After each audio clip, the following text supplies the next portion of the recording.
अहिल्यानगरमध्ये सैनिक वारकऱ्यांच्या सेवेसाठी आता उतरल्याचं पाहायला मिळतंय। विठू नामाच्या गजरामध्ये सैनिकांनी सुद्धा ठेका धरल्याचं पाहायला मिळालं। जय जवान आणि जय किसानच्या घोषणांनी हा वारी मार्ग दुमदुमून गेलेला होता।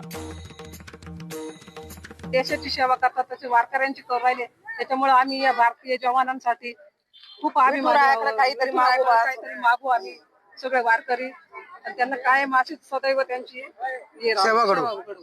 आर्मी कॅन्टीनच्या वतीनं त्यांचे दरवर्षी असा माऊलींचा सोहळा होतो ना, की वारकऱ्यांची लगबग सुरू असताना आर्मी जवान हे वारकऱ्यांच्या सदैव सेवा करीत असतात। त्यांनी आज आपल्या निवृत्तीनाथ महाराज दिंडीला नाश्त्याची सोय केली आहे, त्याबद्दल मी त्यांचा चांगलाच अतिशय आभारी आहे। लोकशाही मराठी ऐका, पहा, जागरूक रहा।